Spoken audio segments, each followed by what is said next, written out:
make the difference. I'm Wanda Walker, and today we're talking to Pamella Talley, and she's with an organization called Bloom. We're going to find out all about it. This is our third series on foster parenting, and we're very excited to hear about Bloom and all they do. Okay, so Pamela, tell us about Bloom. Bloom is a nonprofit foster care agency located in Fayetteville.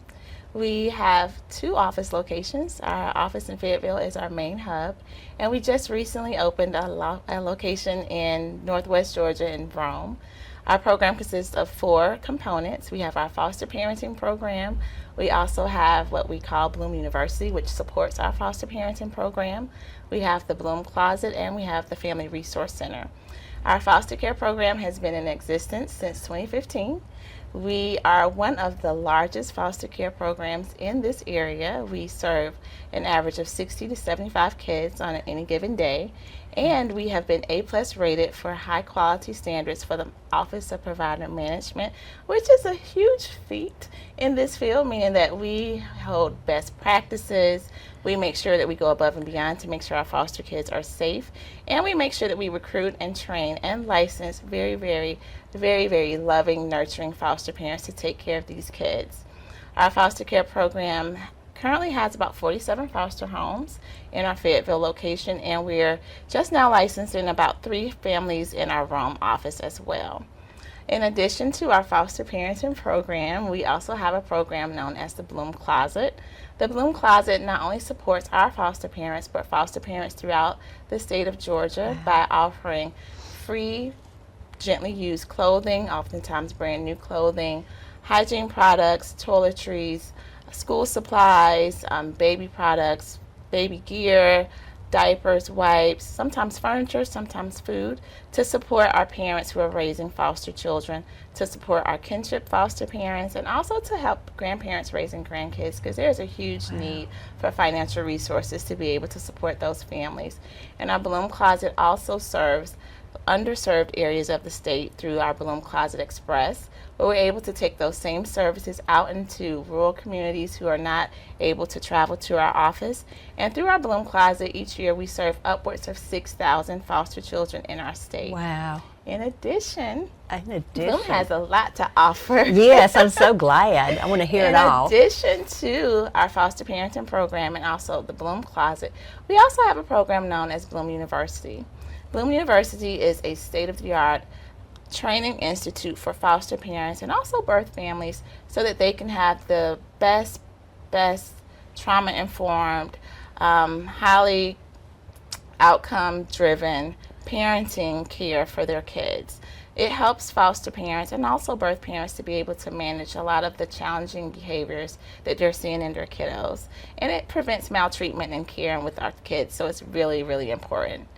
And additionally, we recently opened a Family Resource Center, and this program is really geared towards preventing maltreatment in care and preventing children from unnecessarily entering the foster care system. So all of the wonderful supports that we offer to our foster parents, we are also offering to birth parents to prevent harm to their kids. So we're giving them free access to clothing, school supplies, furniture, non-perishable food items, and also parent education so that they can also be well prepared to care for their kids without depending on the state child welfare system. And in addition to that, also, we also offer the birth parents access to community linkage, because sometimes they're also struggling to find affordable housing and also struggling with other areas of their lives, like not being able to pay their water bill, electricity bill. So Bloom offers a variety of programs to be able to help our kids and families in Georgia. That is awesome. Now, who funds you? Or are you a nonprofit, or you are a nonprofit? We are, yes ma'am, we are a nonprofit. For our foster parenting program, we do have a contract with the Division of Family and Children Services. So a portion of our funding comes from DFACS, but the other portion comes from generous donations from the community and also from grants. That is amazing. That really is amazing. I'm very impressed. Thank you. Yes, and for some reason, I don't even remember why, but I have been to the clothes closet. Oh, I guess, great. yeah, somehow I toured it, but It's awesome, isn't it? it is. Now, so what's the role of Bloom? Well, our main goal is to be able to ensure that all of the children in our state are provided with safe and nurturing families in which they can thrive. Our mission is to strengthen children and to empower the families and the caregivers who care for them. So our goal is realistically to make sure that there is no harm befallen to our kids in our state, and we are able to accomplish that by our foster parenting program, by our prevention services program through our resource center, by our concrete supports that we're offering through the Bloom Closet, and also by the parent education that we're offering through Bloom University. Yes, and we'll talk to some of the foster parents in a few minutes who foster through Bloom, and so we'll be excited to hear from them and their experience with Bloom.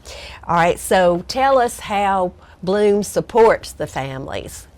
Well, one of the things that we know that is true in our state is that many of the kids who are entering care are entering because of neglect. Yes. And one of the main reasons for neglect is just lacking basic necessities. So through the Bloom Closet, we're able to help to reduce neglect due to families lacking basic necessities by being able to supply clothing items, hygiene items, school supplies, also being able to supply furniture sometimes and non-perishable food items. We're also able to support our parents by being able to equip them with knowledge to better parent their children through Bloom University. In addition to offering the training through Bloom University, we also have something that is very special to our organization. We will actually go out into our foster homes and give in-home parent coaching sessions to our foster parents to better equip them with being able to stabilize the children in the home. We also offer the same variety of training to our birth parents through Triple P Positive Parenting that will also equip them with being able to better support their children without harming them in any way. Yes. Because sometimes these children have come from very difficult situations, and I would think, particularly if you're a new foster parent, you might need some in-home counseling and on how to. We like to think of it as like having Super Nanny come out to your home. Yes. And it really helps, and that's one of the reasons why our placement stability rate right now for our organization is 97%. So our kids are in really great homes and they do not disrupt. And do you have Troup County children in your homes? Yes, ma'am. So our program covers the entirety of our DFACS Region 4, which encompasses Troup County. Great. Okay, so how many children are in foster care in the state of Georgia? Right now, there are about 12,700 kids in foster care. Wow. Which is way too many. So we're really hoping to be able to reduce those numbers to make sure that the kids are able to be with their families. Yes, and you're in need of more foster parents, right? Yes, ma'am. Yes. That is the single most necessary thing to be able to help these kids. We need loving homes. Okay, so now in Georgia there are that many, but what about Region 4? In our region currently, there are over 850 kids alone in foster care in Region 4. Would that be 12 counties? In our 12 counties, or is Region 4 like 12 counties? Just about, yes, Yeah, ma'am. 11 or 12. Okay, so what is the greatest challenge facing the foster children? Believe it or not, the greatest challenge facing our foster kids is the negative perception of foster care. You know, right now we're in some pretty dark times, and fear and negativity sells. And when you turn on your local news station, oftentimes you hear negative stories about foster care, and that discourages really good people from entering the field to open their homes to the kids. Yes. And so I'm sure y'all are strategizing on how to overcome that, right? Yes, ma'am. Part of it is being on your program to good. bring awareness to the fact that there are really good foster parents out here. The kids are in care through no fault of their own. And the things that honestly happen to these kids could happen to anyone. Yes. We all have been in situations sometimes where maybe we were in bad relationships, or maybe we lost our jobs. These are things that are happening to the families that these kids are coming from. Yes, yes. Okay, so how are local churches supporting Bloom? Bloom thanks the local church community tremendously for all of their support. We could not do the things that we are doing, especially through the Bloom Closet, without the support of the local community and our churches. Our churches volunteer with us to come and help us in the closet, to sort the clothing, to put the clothing on the shelves, to go out and to be able to also have clothing collection drives at their churches. We also have opportunities for the churches to be able to come alongside our foster parenting program to help us with events, by offering up their space for trainings, by being able to interact with the foster kiddos through our different events, by babysitting or just supervising the kids while the parents are in training. You can also donate monetarily to our organization to be able to help us to be able to stock the Bloom Closet by purchasing new clothing items. We're always looking for monthly givers. We're always looking for opportunities to come out into the community to speak, to bring awareness to the needs of foster kids. Yes, okay. So now, how long has Bloom been in our area? Bloom has actually been in existence since 1986, and we have a really unique origin story also, if I can share with you really quickly. One of the things that has happened to start our organization was that there were a couple of church members who were following a case that was making its way through the local court system regarding domestic violence. Yes. At the end of the court case, the kids had to be removed from the home, and the church members were a little bit concerned that when the kids were removed, there were no placements available in the county. Yes. So they came together to start what Bloom was formerly known as Fed Youth Protection Homes. So our foundation came from good Christians wanting to help kids in need and wanting to really, really be there for abused and traumatized kiddos. Yes, that is awesome. Okay, so what's the process for becoming a foster family? Well, one of the things that we would like for foster parents to do is to first do your research. There are a lot of misconceptions of foster care, so we would like for you guys to go to our website to learn more about our organization and sign up for our foster parent orientation. Once our prospective foster parents attend orientation, they learn all about the ins and outs of foster parenting, and then we will take them through the licensing process, which consists of training, a home assessment phase where we come out and assess your home and speak with your family to determine, your interest in fostering and to be able to best match you with potential foster parents. So we take all of that information after we complete reference checks and background checks to then submit to the state office for approval. The whole process takes about 4 months. Yes, that's great. Okay, now sometimes children can be put with families, right? Yes, ma'am. With their own family. Talk about that. Every once in a while, there are opportunities for kinship families to rise up and to be able to take care of their own family members. And we actually do partner with kinship families because sometimes, let's say, there's a mom, her daughter has maybe gotten into a domestic violence situation, and a mandated reporter has reported that the home is no longer safe for her and her children. Mom has to go and work on some things, and her mother, maybe she feels like, I really want to do this, but I can't quite afford to do it on my own. So then she comes to DFACS, and DFACS will refer that family oftentimes to private organizations such as Bloom to take that now family member through the home licensing process to become a foster parent. And we call those foster parents kinship foster parents. So now the mom will be taking care of her grandchildren while her daughter is getting her life together, and we're able to give that kinship parent all the supports that we give to our foster parents. That is awesome. Now, before we go and listen to one of your foster parent families, Yes, can you tell us if somebody wants to get involved and offer more support to you, what they need to do? Yes, ma'am. Please go to our website. Our website is bloomfosters.org, and you can also follow us on via a variety of social media. We're on Instagram, we're on Twitter, we're on Facebook. Just go to bloomouryouth.org. Okay, well, thank you, Pamela. Thank you so much. I enjoyed talking to you about Bloom and learning everything, and I'm really excited to talk to the foster parents. So stay tuned. Michael and Allison Hurd, and they are foster parents with Bloom. and their story is very exciting. I've heard a little bit of it already, and so I want to be sure that we share that story with you because it's very sweet and very impactful. So tell us about your foster parent experience. Well, like most foster parent journeys, ours is very unique. And I began the process with Bloom. I actually had set a goal in mind that by a certain birthday, I would go ahead and go in and talk to them about becoming licensed. It was 2 days before that birthday, October 31st. I said, this is my last chance because tomorrow's Friday and I think they may be closed. So I ran in. Actually, since it was Halloween, the lady I met with was dressed in costume, and she's like, we usually do this orientation today and nobody signed up, but if you want to do it, I'll go ahead and run through it with you in my Belle costume. I'm like, that sounds perfect.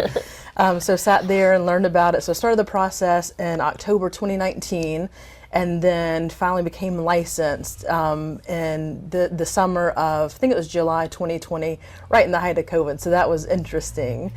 And then have been walking that road, doing a lot of respite care as a single foster parent, and then enter my boyfriend, then fiance, and now husband, but came into my life a couple years after, had already been fostering, and came in with open arms and open heart just to give and show love. And so I'm gonna let you tell your part now about what that looked like for you. I mean, it was interesting. I love kids. So, you know, when I met Allie, and she started kind of telling me the story and what she was doing, honestly, at first I thought she was trying to scare me off, but it was not that. I mean, I think it was, you know, the one thing, we were very transparent with each other, and she kind of told me, this is what I am, this is who I am, take it or leave it, right? And I appreciated that. But Yes. just, you know, I told her, I was like, you know, as each day went by and we got to know each other better and better, I was like, I'm here for everything. And then when we got to a point where I was able to do the fingerprinting and background through Bloom and kind of, you know, be able to be around Maddie, and I met Maddie, you just saw so much opportunity and love that was just waiting to blossom, and it just, like, it made everything feel perfect and like it fit. And so through that, you know, through Bloom's help with the education, I took I think it's NTDC classes, you know, 2 nights a week for 3 hours, to kind of get caught up, if that makes sense, because she was already kind of complete with all of her licensing, but we had to kind of get mine, you know, caught up. But still, even having to kind of take the fast track, if you will, I still felt the support and made sure that I understood all the training through those classes that, you know, kind of helped prepare while I was living that real life with Maddie day in and day out. So it's been great. And Maddie is the name of your foster child, right? Yes. Yes. All right. So you already were a daddy, so you knew what was involved with being a daddy. Yep. Tell me about when you met Maddie. When I met Maddie, I mean, it was amazing. I didn't know what to think or what to know. I'd seen, you know, I've heard her in the background, you know, banging on things, but not really verbally. So I didn't know what to anticipate, but I walked through the front door, and the first thing she did, she looked at me and she ran up to me and she hugged my leg, because she only stands about that tall. Yes. And so that was for me very impactful. You know, I know verbally I had said, and mentally I was prepared to say I'm here for all the things, but that was kind of like what sealed the deal. It was almost like God saying, "This is for you." Yeah. So it was definitely life changing. That's awesome. And that was hugely impactful because at that point in time in her life, she was not an affectionate child. It's not that she ran away from affection, she just didn't show affection. And that was one of the first times that I remember her showing affection. I was like, what's going on? Yeah. Why'd you choose him and not me? Yes. So tell us about Maddie. So she's the most perfect little girl in the world. But I met her for the first time when she was 6 months old, and actually was called kind of on the last minute, like, hey, we need emergency respite care because something's going on with this other family and they just need someone to take care of this little one for a bit. You're a nurse, you're licensed for medically fragile children. Can you take her? And I was like, I don't know if my work's going to let me off for a week. Let me ask and see. And they're like, because being single at the time. Yes. And so turns out she actually had been applied to a daycare and had just started going. I was like, well, yeah, absolutely, I can do that because she can go to daycare while I work. And so I met her for the first time at 6 months old and have had her at least once a month for respite or short-term care since she was 6 months old. And then she came to me full-time in March of last year. And it's just been the greatest joy to watch her grow and flourish. And, you know, with our older children, just that has been the most impactful thing, I think, for her growth and development. Because she's a little delayed in the things that she's learning to catch up on, but having those older brother and sisters to look up to encourage her that she wants to be like, has really helped her grow in leaps and bounds, and we see huge strides. Every day. I mean, she's defeating all odds at this point. I mean, even when she's visiting doctors she hadn't seen in months, they're like, this is the same kid. Right. As she's pulling tissues and running around and doing all the things. But that's what I think makes it all worth it, is even when it's challenging and you see the overall growth of this little person. You know, it's all because of love and just support, and it just makes it all worth it. Yes. Now talk about her medical issues. What are they? So she was born exposed to many things in the womb, and so because of that, she has just been challenged from the start. Some of those things can rewire your brain or cause the brain to develop differently, and because of that, there just have been a lot of challenges along the way. She didn't sit up till she was almost a year old, didn't crawl till about a year and a half. She had a feeding tube because she was not able or safe to eat by mouth at that point in time. So they put a feeding tube so we could make sure she got her nutrition and so that she could grow adequately. And because of those things, just kind of the things that were meant to help her also kind of held her back. And so just the challenges that came with that. But like he said, now it's just incredible to go to those same specialists that she's been seeing since she was born, and for them to look at her and say, this happened in 6 months? Yes. What did you do? I'm like, it's not us, it's God. Yes, it is. That's miraculous. And also a loving family Right. can do miracles. Absolutely. Yes. And I think that's the thing that's the most important for any of the children that find themselves in foster care, is just to know that there's a safety and a love of a family that's going to be there, whether they love me back home to my family or whether they can love me through until whatever the end of this process looks like. I think that's the biggest thing, is just that felt safety for them. Yes. And then the benefit that you get from that when they finally have that trust. Yeah. It's just a huge blessing. Yeah, and you were telling me earlier about your son. Yeah, I mean, that's her best friend. You know, he's not with us all the time, but Yeah. you know, even when he's not with us, he'll often call on FaceTime and read her bedtime story every night. He knows exactly about what time her bedtime is, because we try to keep things very structured for her. And he'll sit there and she'll just watch and nod and I don't know if she understands, but she's listening. Yeah. And he's the only one she'll listen to. Right. She ain't gonna sit there and listen to a bedtime story from us. But she anticipates that call, and you know, it's their way of bonding even when he's not there. Yeah, and he's 8. Yeah, he'll be 9 in about 2 weeks, but yes, he's Yeah. currently 8 years old. That is great. That's so sweet.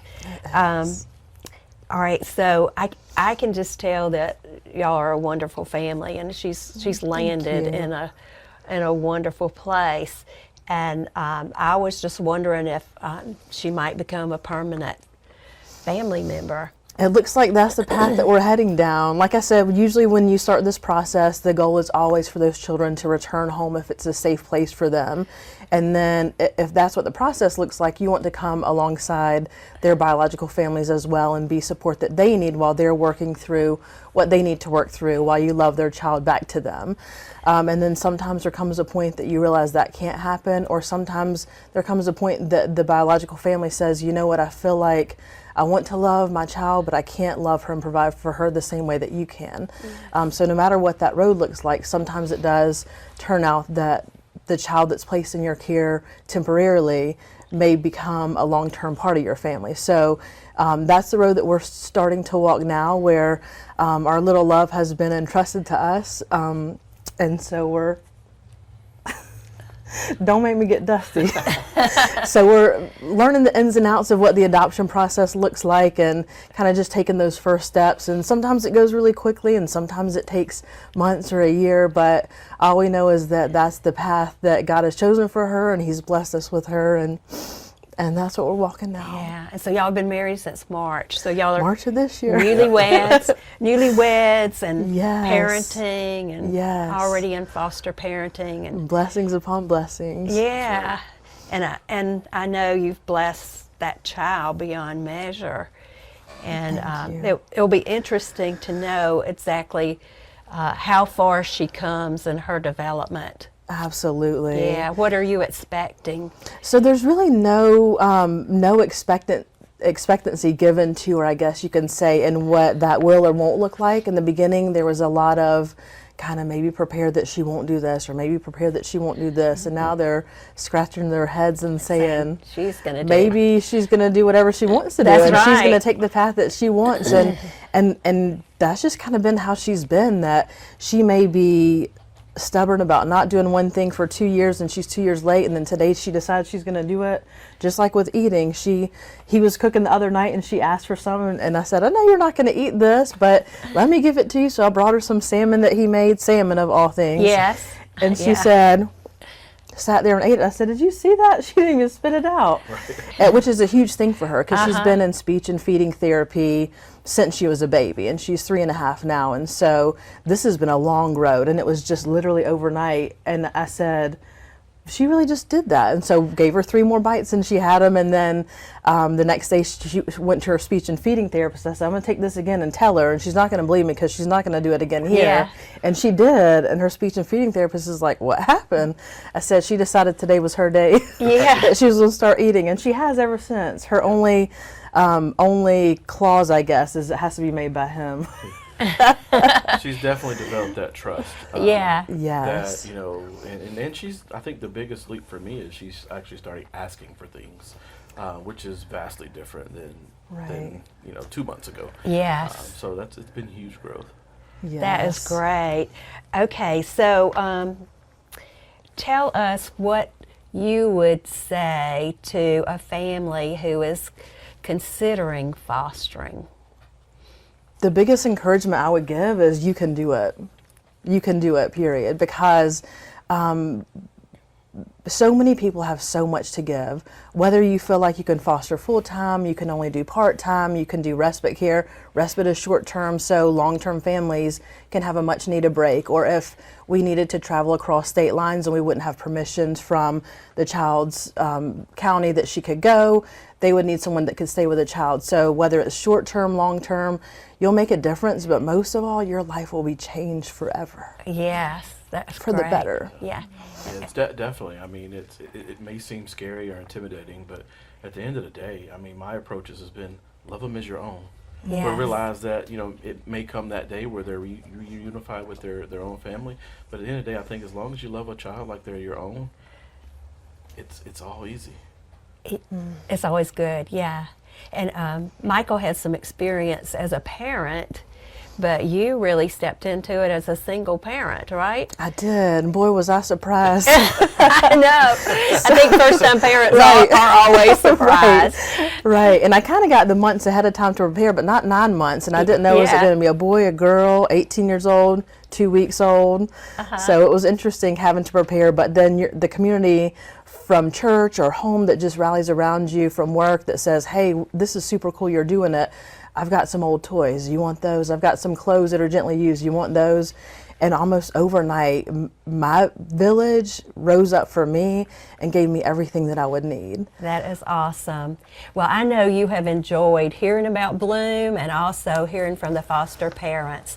And if you are thinking about fostering, get in touch with one of the agencies that can bring you to the point of fostering children. Thank you Yes. for watching You Make the Difference.